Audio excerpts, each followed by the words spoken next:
Hello students, आज हम पढ़ने जा रहे हैं एक इंपॉर्टेंट टॉपिक जिसका कि नाम है एंजाइम, जिसके बारे में हम पूरा डिटेल में पढ़ेंगे आज। एंजाइम क्या है? तो एंजाइम का लिटरल मीनिंग क्या होता है? एंजाइम का लिटरल मीनिंग होता है इन यीस्ट। ओके, यीस्ट का मतलब क्या है? खमीर, इन यीस्ट। सबसे पहले एंजाइम शब्द का प्रयोग 1878 के अंदर एक साइंटिस्ट था जिसका कि नाम था विली कुह ने, उसने इसका प्रयोग किया था। और आपको यह भी मालूम होना चाहिए कि जो एंजाइम्स होते हैं वो है क्या, तो ये जैव उत्प्रेरक है। ओके, ये बायो कैटलिस्ट है। अब बायो कैटलिस्ट क्या होते हैं? तो कैटलिस्ट हमेशा क्या करता है, किसी भी रिएक्शन की रेट को बूस्टअप करता है लेकिन उसमें प्रयुक्त नहीं होता है। इसीलिए मैंने यहां पर आप देख सकते हैं नीचे डेफिनेशन लिखी है कि एंजाइम्स क्या है। तो एंजाइम्स वे कार्बनिक उत्प्रेरक हैं जो विभिन्न जैव रासायनिक अभिक्रियाओं की गति को बिना अपने आप उसमें प्रयुक्त हुए क्या करते हैं, आगे बढ़ाते हैं। यानी कि एंजाइम्स जो होते हैं वो रिएक्शन में पार्टिसिपेट तो नहीं करते हैं लेकिन रिएक्शन की दर को, रेट को क्या कर देते हैं, बूस्टअप कर देते हैं। इसीलिए इन्हें क्या कहा जाता है, बायो कैटलिस्ट कहा जाता है। सबसे पहले एक साइंटिस्ट था जिसका कि नाम था बुकनर। बुकनर ने 1897 में यीस्ट में खमीरीकरण करने वाले एक पदार्थ को अलग किया था, आइसोलेट किया था, और उसने नाम क्या दिया, जाइमेज नाम दिया। आप ये भी कह सकते हो कि ये प्रथम एंजाइम था। ओके, देन फिर एक साइंटिस्ट हुआ जिसका कि नाम था सुमनर। सुमनर ने 1926 में एक एंजाइम था जिसका कि नाम था यूरिएज एंजाइम। उस यूरिएज एंजाइम के सबसे पहले रवे तैयार किए, यानी कि क्या किए, क्रिस्टल्स प्रिपेयर किए। आगे बढ़ने के पहले आपको यह भी बता दूं कि जितने भी एंजाइम्स होते हैं, ज्यादातर एंजाइम्स की यदि हम बात करें तो वो क्या होते हैं, प्रोटीन प्रकृति के होते हैं। तो सुमनर ही वो साइंटिस्ट था जिसने कि बताया कि एंजाइम्स जो होते हैं, एंजाइम्स की प्रोटीन प्रकृति जो है उसके बारे में किसने बताया? सुमनर ने बताया। सुमनर ने यह बताया कि अधिकांश जो एंजाइम्स होते हैं वो कैसे होते हैं, प्रोटीन के होते हैं। और वैसे भी आप ये ध्यान रखिए कि लगभग सभी एंजाइम्स जो होते हैं वो क्या होते हैं, प्रोटीन होते हैं। राइट, ऐसा पहले कहा जाता था, लेकिन आज हम लोग इस क्लास में अभी कुछ अपवाद भी पढ़ेंगे जिसमें कि हम देखेंगे कि कुछ एंजाइम्स जो होते हैं वो आरएनए के भी बने होते हैं। जरूरी नहीं है कि एंजाइम्स प्रोटीन के बने हो। वैसे मैक्सिमम एंजाइम्स जो होते हैं वो किसके बने होते हैं, प्रोटीन प्रकृति के होते हैं। तो याद रखना, सभी एंजाइम्स क्या है, प्रोटीन से। लगभग सभी एंजाइम्स क्या है, प्रोटीन से। अपवादों को छोड़ दीजिए तो, लेकिन सब प्रोटीन एंजाइम नहीं है। All enzymes are proteins but all proteins are not enzyme. Now दो एंजाइम्स के नाम लिख रखे हैं मैंने, एक तो लिख रखा है राइबोजाइम्स और एक राइबोन्यूक्लियेज फॉस्फेट, है ना, राइबोन्यूक्लियेज। और मैंने क्या लिख रखा है, राइबोन्यूक्लियेज और राइबोजाइम्स। ये दोनों ऐसे एंजाइम्स हैं जो प्रोटीन से नहीं बने हैं, वो किसके बने हुए हैं, आरएनए निर्मित एंजाइम है। तो बहुत पहले ये कहा जाता था कि एंजाइम्स आर प्रोटीन्स। अब कुछ अपवाद भी हो गए। जरूरी नहीं है कि 100% एंजाइम जो है प्रोटीन के ही हो, कुछ एंजाइम जो होते हैं आरएनए से भी निर्मित होते हैं। अब आगे की चीजों को पढ़ने के लिए आपको यह भी जानना होगा कि एक एंजाइम है क्या, एक संपूर्ण एंजाइम क्या है। तो अधिकांश एंजाइम जो होते हैं, देखिए अधिकांश एंजाइम जो होते हैं वो कौन होते हैं, कॉन्जुगेटेड एंजाइम्स होते हैं। कॉन्जुगेटेड एंजाइम वो होते हैं जिनके अंदर प्रोटीन ग्रुप के साथ में नॉन प्रोटीन ग्रुप भी जुड़ा रहता है। ज्यादातर एंजाइम्स जो होते हैं वो कॉन्जुगेटेड एंजाइम्स ही होते हैं। राइट, तो मैं यदि एक होलो एंजाइम की बात करूं, एक पूर्ण एंजाइम की बात करूं मैं, तो पूर्ण एंजाइम जो है वो दो चीजों से मिलकर बना होता है। एक तो होता है उसका प्रोटीन पार्ट और एक होता है उसका नॉन प्रोटीन पार्ट। मैं अधिकांश एंजाइम्स की बात कर रहा हूं, ये कोई जरूरी नहीं है कि हर एंजाइम के अंदर प्रोटीन और नॉन प्रोटीन पार्ट हो ही। अभी आप देखोगे नीचे मैंने 3 एंजाइम्स के नाम लिख रखे हैं, पेप्सिन, एमाइलेज और यूरिएज। ये केवल किसके बने हुए हैं, प्रोटीन के बने हुए हैं। राइट, ये केवल किसके बने हुए हैं, प्रोटीन के बने हुए हैं। लेकिन हम अधिकांश एंजाइम की बात करें तो अधिकांश एंजाइम कॉन्जुगेटेड एंजाइम्स होते हैं जिनके अंदर 2 ग्रुप होते हैं, प्रोटीन ग्रुप और नॉन प्रोटीन ग्रुप। राइट, यानी कि प्रोटीन पार्ट और नॉन प्रोटीन पार्ट। याद रखना, एंजाइम का जो प्रोटीन पार्ट है, always remember it is called as apo enzyme, और एंजाइम का जो नॉन प्रोटीन पार्ट होता है उसको हम क्या बोल देते हैं, that is non as cofactor. Okay, cofactor. अच्छा, अब ये जो कोफैक्टर होता है जिसको कि हिंदी के अंदर हम सहकारक कहते हैं, ये सहकारक भी 2 प्रकार के होते हैं। या तो होते हैं ऑर्गेनिक कोफैक्टर यानी कि कार्बनिक सहकारक, या फिर क्या होते हैं, इनऑर्गेनिक कोफैक्टर्स होते हैं। इनऑर्गेनिक यानी कि अकार्बनिक सहकारक। अब बड़ा सिंपल सा है, अकार्बनिक सहकारक कौन होते हैं? अकार्बनिक सहकारकों के अंदर क्या आते हैं, आयन आते हैं। राइट, जैसे कि Zn++, Mg++, Cu++, ये सब क्या है, आयन से। तो ये तो क्या हो गए, अकार्बनिक सहकारक हो गए। लेकिन दूसरे जो होते हैं वो कौन होते हैं, कार्बनिक सहकारक होते हैं। अब कार्बनिक सहकारक कितने प्रकार के होते हैं? ऑर्गेनिक कोफैक्टर्स देखिए बहुत इंपॉर्टेंट है, इनको आप ध्यान से समझ लीजिए। ऑर्गेनिक कोफैक्टर यानी कि कार्बनिक सहकारक 2 प्रकार के होते हैं। एक तो होता है प्रोस्टेटिक ग्रुप, प्रोस्टेटिक समूह, और दूसरा जो होता है वो क्या होता है, सहविकर, यानी कि एंजाइम, को एंजाइम्स कहते हैं इसको। ये जो प्रोस्टेटिक ग्रुप और सहविकर में क्या फर्क है, तो एक स्लाइड सा फर्क है कि प्रोस्टेटिक ग्रुप एपो एंजाइम से, ध्यान रखिएगा, प्रोस्टेटिक ग्रुप एपो एंजाइम से दृढ़ता से क्या रहता है, जुड़ा रहता है, टाइटली क्या रहता है, जुड़ा रहता है। जबकि जो सहविकर होते हैं वो एपो एंजाइम से, सहविकर एपो एंजाइम से क्षणिक रूप से क्या रहते हैं, जुड़े रहते हैं। इनका जुड़ाव लूज होता है, टाइट जुड़ाव नहीं होता है, इनका जुड़ाव ढीला जुड़ाव होता है, क्षण भर के लिए होता है, यानी कि हम क्या कह सकते हैं, क्षणिक होता है। तो आपको ये दोनों के ग्रुप के बारे में मालूम होना चाहिए कि प्रोस्टेटिक क्या है और सहविकर क्या है। कई बार एक प्रश्न पूछ लेते हैं कि जितने भी जो ये सहविकर होते हैं, राइट, इनके अंदर विटामिन क्या होते हैं, विटामिन के क्या है, ये संगठक है। Are you getting? जैसे मान लीजिए कि को एंजाइम है, मान लो कि मैंने यहां पर दो को एंजाइम लिख रखे हैं, जैसे NAD और NADP, सुना होगा आपने, निकोटिनामाइड एडिनाइन डाइन्यूक्लियोटाइड, और दूसरा क्या, निकोटिनामाइड एडिनाइन डाइन्यूक्लियोटाइड फॉस्फेट। इन सब के अंदर क्या उपस्थित है, तो एक विटामिन है जिसका कि नाम है नियासिन। इसी तरीके से एक सहविकर है को एंजाइम में जिसका कि नाम है FAD। इसके अंदर एक विटामिन है और वो कौन सा, विटामिन B2 है। ओके, तो ये विटामिन के संगठक होते हैं। Is it clear? चलिए आगे बढ़ते हैं, एंजाइम्स के बारे में कुछ और पढ़ते हैं। एंजाइम्स के बारे में देखिए, सबसे पहले अब आपको ये भी मालूम होना चाहिए कि एंजाइम्स कितने प्रकार के होते हैं और उनका नोमेनक्लेचर वगैरह कैसा होता है वो भी देखिएगा। तो एंजाइम्स के लिए सबसे पहले हम ये कहेंगे कि एंजाइम्स दो प्रकार के हैं। देखिएगा, एंजाइम्स दो प्रकार के होंगे। एंजाइम्स का क्लासिफिकेशन अलग अलग तरीके से किया गया है। जैसे कि ये एंजाइम्स है, मान लो दो एंजाइम्स है, एक जो है वो कौन से है, एंडो एंजाइम्स है। एंडो एंजाइम्स, आप चाहो तो इनको इंट्रासेल्युलर एंजाइम्स भी कह सकते हो। इंट्रासेल्युलर मतलब अंतःकोशिकीय एंजाइम्स। और दूसरे जो होते हैं वो कौन से होते हैं, डेटा known as extracellular enzyme, या आप इनको क्या कह सकते हो, ये तो एंडो हो गए और ये कौन से हो गए, एक्स्ट्रा सेल्युलर, इनको हम एक्सो एंजाइम्स भी कह सकते हैं। अब ये कहां पर होते हैं, एंडो एंजाइम्स कहां पर होते हैं, तो ये कोशिका के भीतर स्रावित होते हैं। कोशिका के भीतर स्रावित मतलब they are not secreted outside the cell, they are secreted inside the cell. ये कोशिका के कहां पर सिक्रीट होते हैं, सिक्रीट कहां पर होते हैं, अंदर होते हैं, सेल के अंदर होते हैं, कभी भी सेल के बाहर नहीं होते हैं। और ये जो एक्सो एंजाइम्स होते हैं ये कहां पर सिक्रीट होते हैं, सेल के बाहर, सेल के बाहर सिक्रीट होते हैं। सेल के बाहर कहां पर, मीडियम में, बाहरी जो माध्यम है, ये बाहरी माध्यम में क्या होते हैं, सिक्रीट होते हैं। जो सेल के अंदर सिक्रीट होते हैं वो तो एंडो एंजाइम्स है, और सेल के बाहर जो सिक्रीट होते हैं यानी कि बाहरी माध्यम के अंदर जो सिक्रीट होते हैं वो कौन है, that is known as exo enzymes. मैं एग्जांपल लिख देता हूं, जैसे कि बैक्टीरिया, कई सारे बैक्टीरिया और कई सारे फंजाई जो होते हैं वो एक्सो एंजाइम्स का क्या करते हैं, सिक्रीशन करते हैं, एक्सो एंजाइम्स का सिक्रीशन करते हैं, राइट। एक्सो एंजाइम्स का क्या करते हैं, सिक्रीशन करते हैं। लेकिन अधिकांश जो एंजाइम्स होते हैं वो कैसे होते हैं, एंडो एंजाइम्स होते हैं।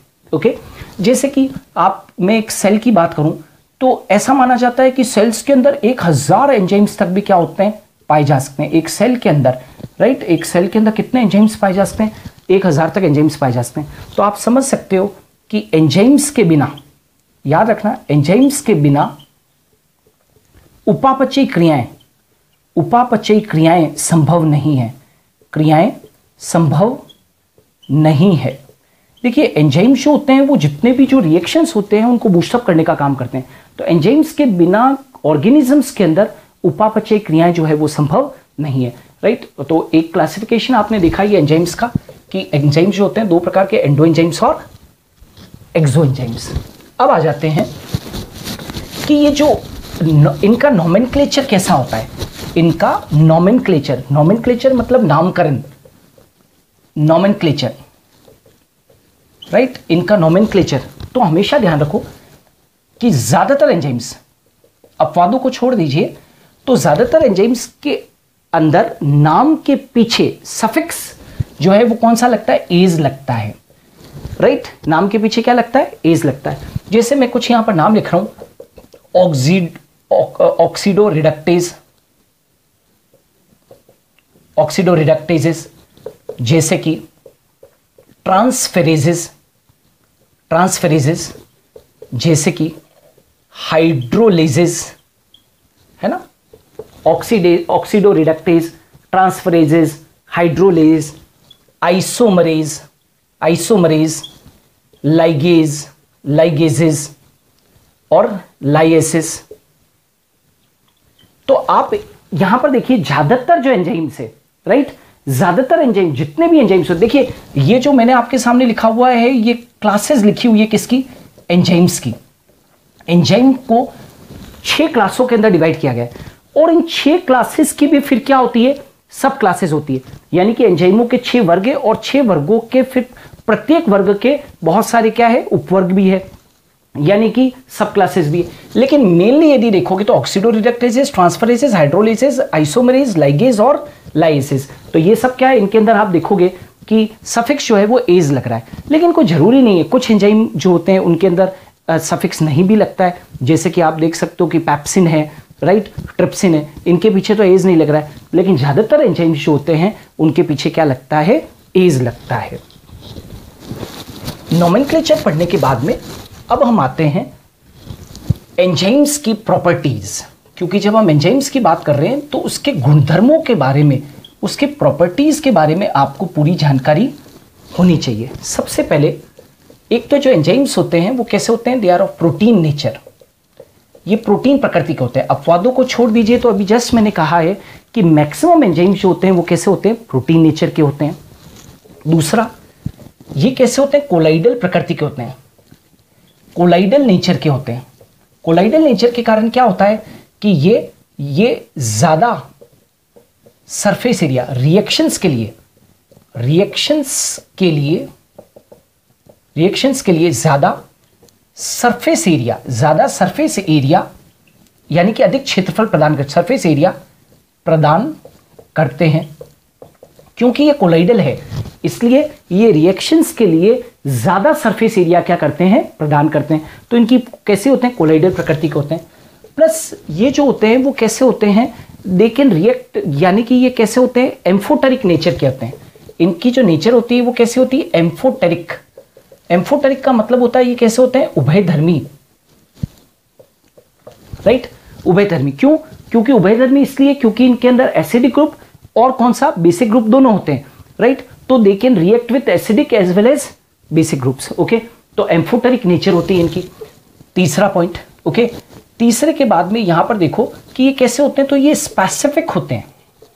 स्पेसिफिक का मतलब है कि ये कैसे होते हैं, विशिष्ट होते हैं, राइट। हर एक एंजाइम की एक विशिष्ट प्रक्रिया होती है और वो जो एक एंजाइम काम कर सकता है वो दूसरा काम नहीं कर सकता है।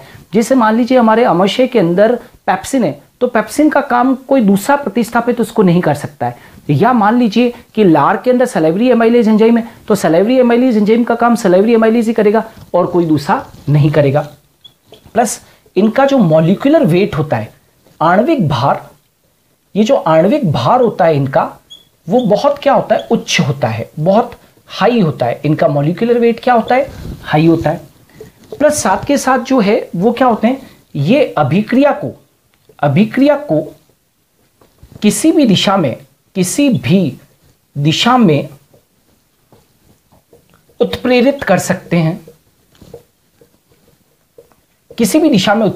मतलब यदि कोई रिएक्शन ए से बी चल रहा है या बी से ए चल रहा है, ए से बी चले या बी से ए चले, ये किसी भी डायरेक्शन के अंदर रिएक्शन की रेट को क्या कर सकते हैं, बूस्टअप कर सकते हैं, ओके। तो ये भी आप इसके बारे में ध्यान रखिए। दूसरी क्या होती है, एक होता है एंजाइम ऑप्टिमा। और एंजाइम ऑप्टिमा का मतलब क्या होता है कि एंजाइम जो होते हैं, एंजाइम ताप व पीएच के प्रति क्या होते हैं, प्रति संवेदनशील होते हैं। पीएच के प्रति क्या होते हैं, संवेदनशील होते हैं। ताप व पीएच के प्रति संवेदनशील होते हैं, यानी कि एक पर्टिकुलर ताप या पर्टिकुलर पीएच के ऊपर ही ये क्या करते हैं, काम करते हैं। यदि उनके अंदर बदलाव होगा तो फिर एंजाइम पूरी तरीके से काम नहीं कर पाएंगे, ओके।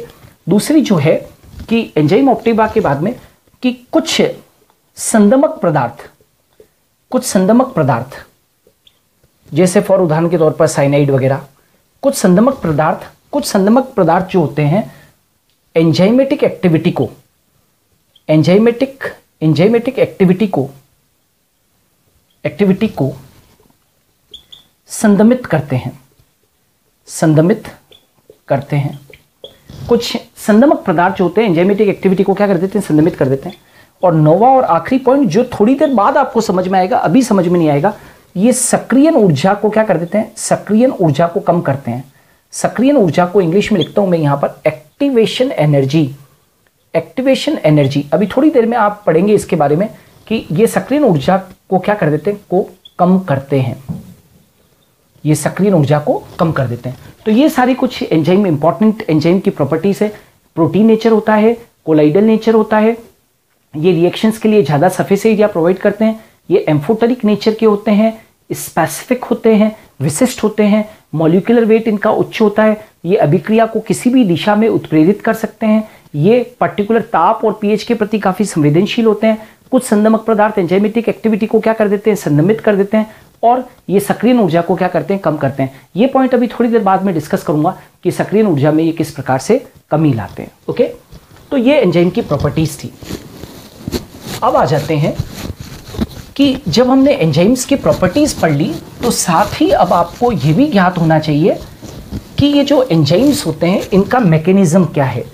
तो यहां पर मैंने लिखा, एक हेडिंग डाला, mechanism of enzyme action. Mechanism of enzyme action. अब मैकेनिज्म को पढ़ने के लिए हमको दो चीजें पढ़नी पड़ेगी। एक तो विकर क्रियाधार संकुल का निर्माण, अभी इसको डिस्कस करेंगे हम, विकर क्रियाधार संकुल का निर्माण। और नंबर 2 जो है सक्रियण ऊर्जा में कमी,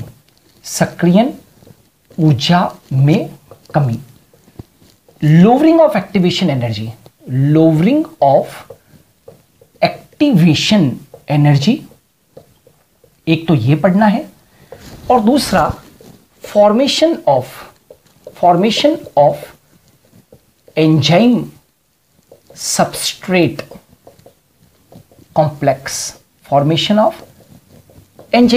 कॉम्प्लेक्स, ये दोनों चीजें पढ़नी है तो आपको मैकेनिज्म ऑफ एंजाइम एक्शन समझ में आएगा।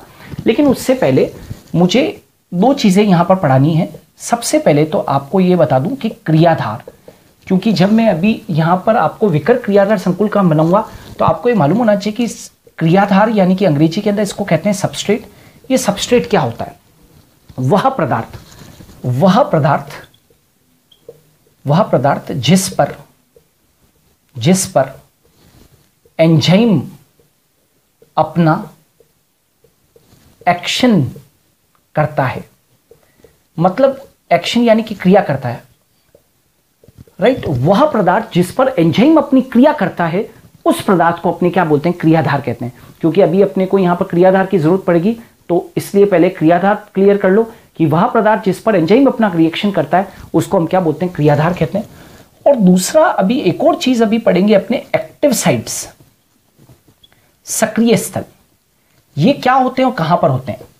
तो देखिए सक्रिय स्थल कहां पर होते हैं, तो एंजाइम्स पर स्थित होते हैं। एंजाइम्स पर क्या होते हैं, स्थित होते हैं, राइट। ये एक तरीके की पॉकेट्स है ना, और ये एंजाइम्स पर स्थित होते हैं। ये पॉकेट्स होती है, ये बेसिकली क्या है, पॉकेट्स होती है। एवं इनमें अमीनो एसिड्स क्या रहते हैं, विन्यासित रहते हैं। अमीनो एसिड्स विन्यासित रहते हैं, क्लियर। तो हमेशा याद रखो कि एंजाइम्स की सरफेस के ऊपर क्या प्रेजेंट है, कुछ एक्टिव साइट्स होती है। इन एक्टिव साइट्स को आप पॉकेट्स भी कह सकते हो, और इनके अंदर क्या उपस्थित होते हैं, अमीनो एसिड्स क्या रहते हैं, विन्यासित रहते हैं। और क्रियाधार क्या होता है, वह पदार्थ जिस पर एंजाइम अपना क्या करता है, एक्शन करता है, उसको हम क्या बोलते हैं, क्रियाधार बोलते हैं। अब आ जाते हैं, सबसे पहले एंजाइम सबस्ट्रेट कॉम्प्लेक्स कैसे बनता है। तो देखिए एंजाइम सबस्ट्रेट कॉम्प्लेक्स के बनने के लिए, यदि आप एंजाइम सबस्ट्रेट कॉम्प्लेक्स को पढ़ना चाहते हो तो इसके लिए दो थ्योरीज अवेलेबल है। एक तो थ्योरी है, वो कौन सी है, लॉक एंड की थ्योरी, राइट। इसको जो है वो किसने दिया था, तो फिशर ने दिया था। फिशर ने, लॉक एंड की थ्योरी। ओके, लॉक एंड की थ्योरी का मतलब क्या होता है? ताला कुंजी सिद्धांत।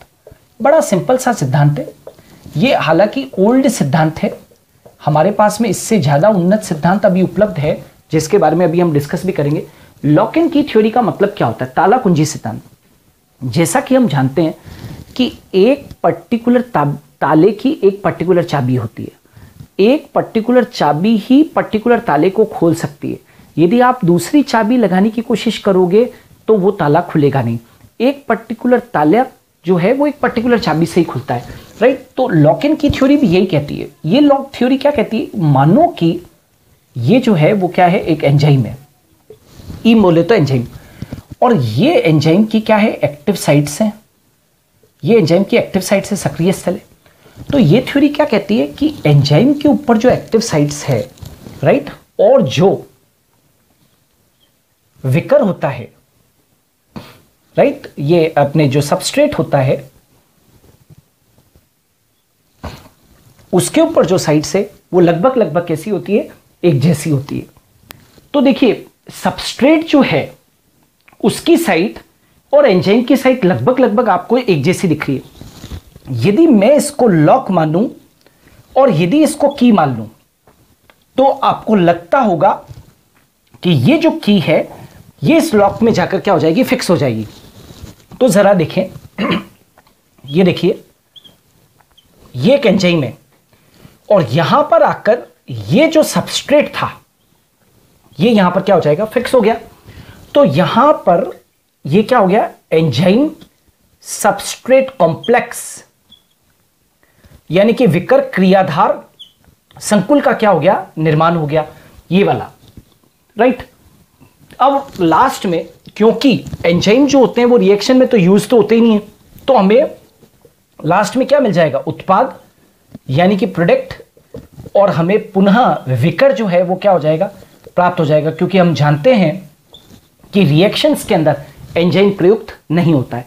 तो यह सिद्धांत बड़ा सिंपल सा ये कहता है कि जिस तरीके से एक पर्टिकुलर की एक पर्टिकुलर लॉक के अंदर जाकर बैठ जाती है, वैसे ही एंजाइम्स की साइट्स और ये जो सबस्ट्रेट है ये साइट्स एक जैसी होती है। तो सबस्ट्रेट यहां पर जाकर क्या हो जाएगा? फिक्स हो जाएगा, और एंजाइम जो है वो उनके ऊपर एक्शन करेगा, एंजाइम सबस्ट्रेट कॉम्प्लेक्स बन जाएगा और लास्ट में उत्पाद बन जाएगा और विकर हमें क्या हो जाएंगे? प्राप्त हो जाएंगे।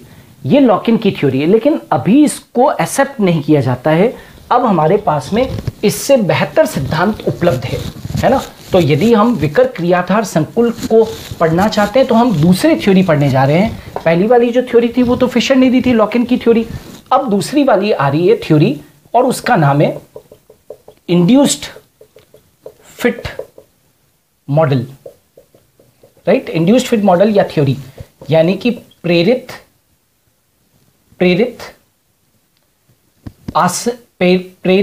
आसंजन सिद्धांत,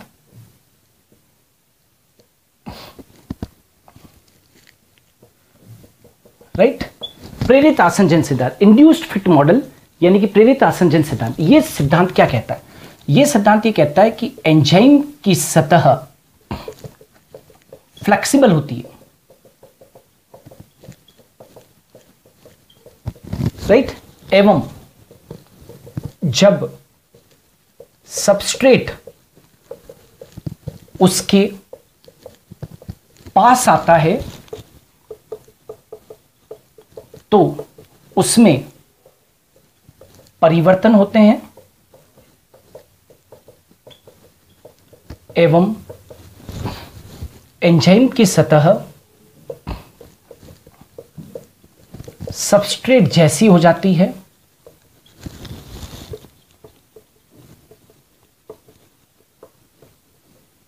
एवं एंजाइम सबस्ट्रेट कॉम्प्लेक्स का निर्माण हो जाता है।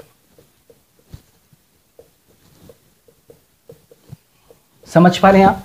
मैं क्या कहना चाहता हूं, मानो कि ये एंजाइम की सरफेस है, ये एक एंजाइम है। अब आप देखो एंजाइम की सरफेस को नोटिस कीजिएगा, आपने इससे पहले लॉक इन की थ्योरी भी पढ़ा है।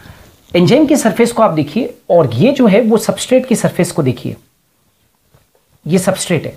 क्या आपको लगता है कि एंजाइम की इन एक्टिव साइट्स में ये सबस्ट्रेट आकर फिक्स हो जाएगा? नहीं, इसका सरफेस और इसका सरफेस बिल्कुल डिफरेंट है। लेकिन ये थ्योरी कहती है कि जब सबस्ट्रेट एंजाइम के पास में आता है तो यहां पर एंजाइम की सरफेस पर परिवर्तन होते हैं। राइट, एंजाइम की सरफेस पे क्या होते हैं? परिवर्तन होते हैं। और एंजाइम की सतह इसकी सतह के अनुरूप क्या हो जाती है? ढल जाती है। तो क्या होगा? अब आप देखो, एंजाइम की सरफेस में परिवर्तन हो गए, तो एंजाइम की सरफेस कैसी हो गई? सबस्ट्रेट जैसी हो गई। अब आप देख सकते हो कि सबस्ट्रेट यहां पर आकर क्या हो जाएगा? फिक्स हो जाएगा। तो यहां पर क्या बन जाएगा? ES कॉम्प्लेक्स, यानी कि विकर क्रियाधार संकुल, यानी कि एंजाइम सबस्ट्रेट कॉम्प्लेक्स बन जाएगा। लास्ट में हमको क्या प्राप्त हो जाएगा? यहां से क्या प्राप्त होगा? दैट इज उत्पाद, यानी कि प्रोडक्ट प्राप्त हो गया। और साथ के साथ लास्ट में हमको क्या प्राप्त हो गया? एंजाइम्स, क्योंकि रिएक्शन में तो वो काम आता ही नहीं है। तो ये था विकर क्रियाधार संकुल का निर्माण इस प्रकार से होता है, दो थ्योरीज के द्वारा। ज्यादा जो उन्नत मॉडल है वो कौन सा? इंड्यूस्ड फिट मॉडल, यानी कि प्रेरित आसंजन सिद्धांत। राइट, तो ये आप लोग को ध्यान रखना है। अब आ जाते हैं the very important one, lowering of activation energy. Lowering of activation energy को यदि आपको समझना है तो पहले आपको कुछ थ्योरी समझनी होगी। एंजाइम्स जो होते हैं, याद रखना, एंजाइम्स एक्टिवेशन एनर्जी को कम करते हैं। एंजाइम्स जो होते हैं वो एक्टिवेशन एनर्जी, सक्रियण ऊर्जा को क्या करते हैं? कम करते हैं। ठीक है, कोई भी मॉलिक्यूल जो होते हैं वो उस हर एक मॉलिक्यूल को रिएक्ट होने के पहले एक ऊर्जा की जरूरत होती है। उसी को हम क्या बोलते हैं? सक्रियण ऊर्जा कहते हैं, है ना। यहां पर लिख देता हूं, हर एक मॉलिक्यूल रिएक्ट होने के पहले, हर एक मॉलिक्यूल को रिएक्ट होने के पहले एक ऊर्जा की क्या पड़ती है? हर एक मॉलिक्यूल को रिएक्ट होने के पहले एक ऊर्जा की आवश्यकता पड़ती है। इसे हम क्या कहते हैं? इसे एक्टिवेशन एनर्जी कहते हैं। इसे एक्टिवेशन एनर्जी कहते हैं। राइट, हर एक मॉलिक्यूल को रिएक्ट होने के पहले ऊर्जा की आवश्यकता पड़ती है। इस ऊर्जा को हम क्या बोलते हैं? एक्टिवेशन एनर्जी कहते हैं। एक्टिवेशन, अब एंजाइम्स क्या करते हैं? तो हम ये कहना चाहते हैं कि एंजाइम्स यदि किसी रिएक्शन में है तो मॉलिक्यूल्स को रिएक्ट होने के लिए जो जरूरी एक्टिवेशन एनर्जी है उसको कम करने का जो काम है वो कौन करते हैं? That is non as enzymes करते हैं। जैसे कि मान लीजिए कि आपको एक ग्राफ बना के बताऊं मैं, जो कि बहुत इंपॉर्टेंट ग्राफ है, कई बार इसके ऊपर क्वेश्चन पूछे जाते हैं। ये देखिएगा, ये इनिशियल स्टेज है और ये देखिएगा ये फाइनल स्टेज है। बहुत इंपॉर्टेंट ग्राफ है। यहां पर आप देखिएगा ये एक्टिवेशन एनर्जी है। एक तो इस एक्टिवेशन एनर्जी को आप देखिए, ये क्या है? ये पीक जो है आप देख सकते हो यहां पर, ये क्या है? यहां पर क्या है? एंजाइम उपस्थित है। ये एंजाइम कैटेलाइज्ड रिएक्शन है। मतलब ये जो रिएक्शन है वो कैसा है? एंजाइम द्वारा उत्प्रेरित क्या है? ये रिएक्शन है। और आप देख सकते हो इसमें कि less activation energy required, less activation energy required. जबकि दूसरे के अंदर देखो, दूसरा रिएक्शन आप देखना, इसके पीक को देखिए आप, ये वाला। अब इसके पीक को देखिए, यहां पर मैंने कहा है कि ये क्या है? Reaction not catalysed bye enzyme. ये एक ऐसी अभिक्रिया है जिसके अंदर एंजाइम का प्रयोग नहीं हुआ है। तो एंजाइम का प्रयोग नहीं हुआ है तो आप देख सकते हो मोर एक्टिवेशन एनर्जी रिक्वायर्ड, मोर एक्टिवेशन एनर्जी रिक्वायर्ड। यहां पर एक्टिवेशन एनर्जी ज्यादा चाहिए, यहां पर लेस एक्टिवेशन एनर्जी चाहिए। मतलब सीधी सी बात है कि रिएक्शन के अंदर यदि एंजाइम है तो कम सक्रियण ऊर्जा चाहिए, यदि रिएक्शन के अंदर एंजाइम नहीं है तो सक्रियण ऊर्जा क्या होगी? ज्यादा चाहिए। अच्छा, एक चीज याद रखना, मैं आपको एक्टिवेशन एनर्जी को एक और तरीके से समझाता हूं मैं, कि कोई भी रिएक्शन हो, दुनिया को कोई भी रिएक्शन हो, राइट, उसको एक मिनिमम एनर्जी की जरूरत पड़ती है इनिशिएशन के लिए, प्रारंभन के लिए। जैसे मान लीजिए कि आग जो है वो एक एक्सर्गोनिक प्रोसेस है, कंबस्शन जो है वो एक एक्सर्गोनिक प्रोसेस है। मान लीजिए कि एक जंगल की आग है, जंगल की आग कितनी भयंकर होती है, कितनी विनाशकारी होती है, लेकिन उस जंगल की आग के लिए भी जरूरी क्या थी, रिएक्शन के लिए, उस जंगल की आग के लिए भी जरूरी क्या थी, एक छोटी सी चिंगारी। तो छोटी सी इग्निशन जो होता है वो किसी भी रिएक्शन को बढ़ाने के लिए, आगे बढ़ाने के लिए क्या होता है, जरूरी होता है। जैसे जंगल की आग है तो उसके लिए क्या है, चिंगारी जरूरी है। वैसे किसी मॉलिक्यूल को रिएक्ट होने के लिए एक ऊर्जा की आवश्यकता पड़ती है, उसको एक्टिवेशन एनर्जी कहते हैं। लेकिन हम ये कहना चाहते हैं कि एंजाइम जो होते हैं वो एक्टिवेशन एनर्जी को क्या करते हैं, कम करते हैं। अब आ जाते हैं कि विकर्स नमन, विकर संदमन यानी कि एंजाइम इनहिबिशन। देखिए कुछ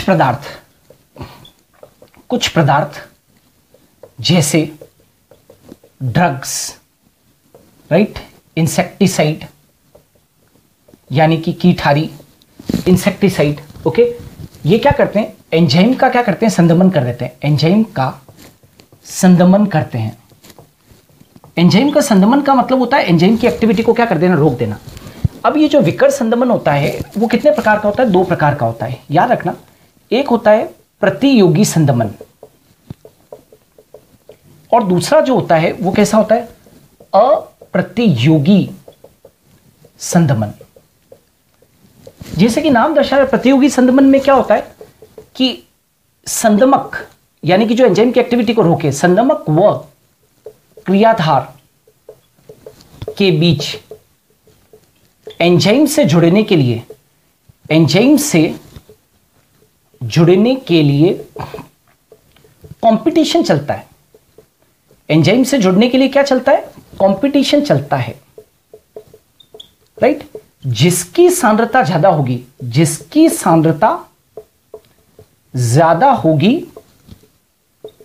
वह एंजाइम से जुड़ जाएगा। मतलब जिसकी सांद्रता ज्यादा होगी, मान लीजिए कि संदमक की यदि सांद्रता ज्यादा है तो वो किससे जुड़ जाएगा, दैट इज एंजाइम से जुड़ जाएगा। जैसे मानो कि ये एक एंजाइम है, और यहां पर मैंने दो चीजें बना रखी है। ये देखिए, ये जो है वो तो इनहिबिटर, आई बोले तो संदमक, और ये देखिए ये क्या है, सबस्ट्रेट है। अब मैंने संदमक को समझाने के लिए यहां पर शेडेड कर दिया। अब आप देखो, एंजाइम से जुड़ने के लिए ये दोनों तत्पर हैं, लेकिन जिसकी सांद्रता ज्यादा होगी वो जुड़ेगा किसके साथ में जाकर, इसके साथ में जाकर जुड़ जाएगा।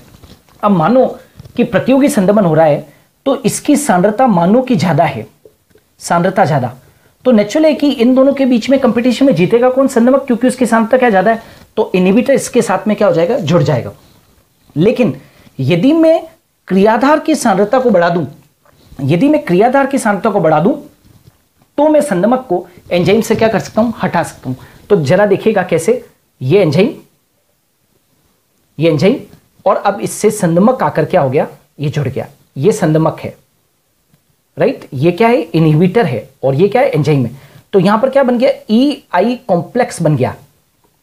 पहले क्या बना था, एंजाइम सबस्ट्रेट कॉम्प्लेक्स, अब की बार क्या बन गया, एंजाइम इनहिबिटर बोले तो संदमक, विकर संदमक संकुल बन गया, एंजाइम इनहिबिटर क्या बन गया, कॉम्प्लेक्स बन गया।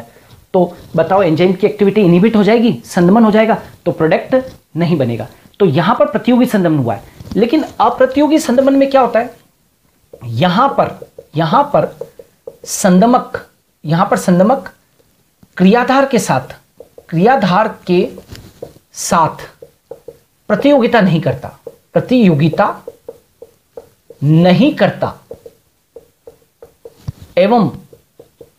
एवं संदमक एंजाइम के सक्रिय स्थलों के अलावा कहीं और जुड़ता है। जैसे देखिएगा, ये एंजाइम है और ये सबस्ट्रेट है, ये सबस्ट्रेट है, और ये मान लीजिए कि ये संदमक है। ये कौन है? संदमक है। तो मैं ये कह रहा हूं कि यहां पर इसके और इसके बीच में कोई कंपटीशन नहीं है, कोई प्रतियोगिता नहीं है। यहां पर ये जो एंजाइम होगा, ये एंजाइम यहां पर नहीं जुड़ेगा। ये यहां पर जो संदमक है वो एंजाइम से यहां, ये सबस्ट्रेट तो यहां पर जुड़ सकता है, लेकिन संदमक एंजाइम की एक्टिव साइट से नहीं जुड़ेगा। ये किसी और स्थल पे जाकर क्या हो जाएगा? जुड़ जाएगा।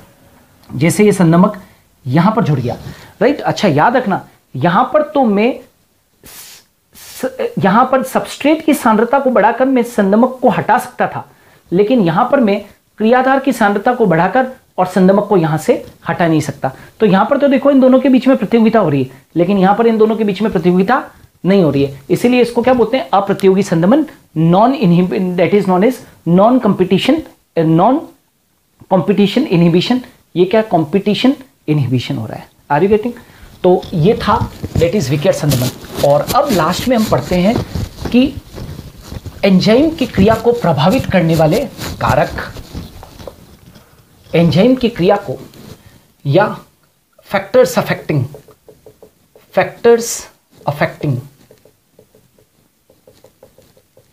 रेट ऑफ रिएक्शन को प्रभावित करने वाले कारक कौन कौन से हो सकते हैं? देखिए, विकर क्रिया की दर को बढ़ाते हैं, तो अब रेट ऑफ रिएक्शन कैसे अफेक्ट होगी? नंबर 1, क्रियाधार सांद्रता यानी कि सबस्ट्रेट कंसेंट्रेशन। याद रखना, क्रियाधार की सांद्रता को बढ़ाने पर, क्रियाधार की सांद्रता बढ़ाने पर क्या होता है? क्रिया की दर बढ़ जाती है, क्रिया की दर बढ़ती है। क्रिया की दर क्या होती है? बढ़ती है। लेकिन ये क्रिया की दर जो बढ़ेगी, देखिए हमेशा ध्यान रखना, क्रियाधार की सांद्रता बढ़ाते रहोगे तो क्रिया की दर भी बढ़ेगी, लेकिन एक सीमा तक। लेकिन एक सीमा तक, क्योंकि एक सीमा आने पर जो एंजाइम है वो क्या हो जाएंगे? एंजाइम सीमित हो जाएंगे। देखिए, विकर किससे जुड़ता है? सबस्ट्रेट से जुड़ता है ना। तो मैं कह रहा हूं कि सबस्ट्रेट की कंसेंट्रेशन बढ़ाते जाओगे तो क्रिया की दर बढ़ेगी, लेकिन ये कब तक रहेगा? जब तक कि एंजाइम उपलब्ध होंगे। एक वक्त ऐसा आएगा कि आप क्रियाधार की सांद्रता तो बढ़ाते जा रहे हो, लेकिन एंजाइम को आपने बढ़ाया नहीं, तो फिर उस केस में क्या होगा? फिर उसके बाद में रिएक्शन की रेट अफेक्टेड हो जाएगी। फिर आपकी चाहे मर्जी हो, जितना क्रियाधार की सांद्रता बढ़ाओ, उससे कोई फर्क नहीं पड़ेगा। नंबर 2, इसका उल्टा देखिए, एंजाइम सांद्रता। याद रखना, एंजाइम सांद्रता बढ़ाने पर रेट ऑफ रिएक्शन क्या होती है? रेट ऑफ रिएक्शन बढ़ती है। रेट ऑफ रिएक्शन, क्रिया की दर, रेट ऑफ रिएक्शन बढ़ती है, लेकिन एक सीमा तक ही। वापस उल्टा, एक सीमा तक ही, क्योंकि इस केस में क्रियाधार क्या हो जाएंगे? सीमित हो जाएंगे। क्रियाधार सीमित हो जाएंगे। देखिए, यहां पर सीमित कौन हो गया था? एंजाइम। अब आप यहां पर एंजाइम की सांद्रता बढ़ा रहे हो, तो शुरुआत में एंजाइम की सांद्रता बढ़ाओगे तो नेचुरली की क्या होगा? रेट ऑफ रिएक्शन बढ़ेगी। लेकिन यहां पर उल्टा हो जाएगा। एक वक्त ऐसा आएगा जब क्रियाधार क्या हो जाएंगे? सीमित हो जाएंगे। शर्त यह है कि क्रियाधार यहां पर सीमित नहीं होनी चाहिए। यदि क्रियाधार सीमित हो जाएंगे तो रेट ऑफ रिएक्शन अफेक्टेड होगा। तीसरा, दैट इज एंजाइम ऑप्टिमा। मैंने 2 बातें की थी शुरुआत में भी, एक ताप की बात की थी, है ना, ताप की। एंजाइम ऑप्टिमा, ताप, राइट। एंजाइम्स ताप के प्रति क्या होते हैं? ताप के प्रति संवेदनशील होते हैं, राइट। ये 5 डिग्री से लेकर और 40 डिग्री तापमान के बीच क्या करते हैं? कार्य करते हैं। बहुत ज्यादा तापमान 40 से अभाव और बहुत न्यूनतम तापमान, दोनों ही केस के अंदर जो है वो एंजाइम काम करना क्या कर देते हैं? बंद कर देते हैं, और रेट ऑफ रिएक्शन क्या होगा? प्रभावित होगा, राइट। देखिए, Q10, एक Q10 वैल्यू होती है। Q10 को बोलते हैं ताप गुणांक। ये एक मान है, याद रखो। एंजाइम्स के लिए Q10 वैल्यू का मान जो है वो क्या है? 2 है। अब ये क्या होता है? Q10 क्या होता है? तो Q10 क्या है? तो प्रत्येक Q10 की वैल्यू क्या कहती है, प्रत्येक 10 डिग्री तापमान को बढ़ाने पर क्रिया की कुल दर में होने वाला गुणांक क्या कहलाता है, that is non as Q10 value. और चौथी और लास्ट चीज पीएच। एंजाइम विशिष्ट पीएच पर क्या करते हैं, विशिष्ट पीएच पर कार्य करते हैं, पीएच पर कार्य करते हैं। वैसे तो ऐसा कहा जाता है कि ज्यादातर एंजाइम पीएच 5 से लेकर 9 के बीच में क्या करते हैं, काम करते हैं, लेकिन कुछ एंजाइम ऐसे हैं जो अलग पीएच पे भी, जैसे 1.5 पीएच के ऊपर कौन काम करता है, तो आमाशय के अंदर जो है वो HCl होता है, तो वहां पर पीएच बहुत तो उच्च अम्लीय होता है 1.5, उसके ऊपर पेप्सिन काम करता है। जैसे अपने सलाइवरी एमाइलेज, लार के अंदर कौन सा सलाइवरी एमाइलेज एंजाइम है जो कि 6.8 पीएच के ऊपर क्या करता है, काम करता है। तो एंजाइम जो होते हैं वो पीएच के प्रति क्या होते हैं, काफी विशिष्ट होते हैं, संवेदनशील होते हैं। यदि पीएच में परिवर्तन होगा तो एंजाइम अपना पूरा काम नहीं करेगा। तो ये जो थे स्टूडेंट्स, वो क्या थे, factors affecting the rate of reaction. मेरे वीडियोस को देखते रहिए। Thanks a lot.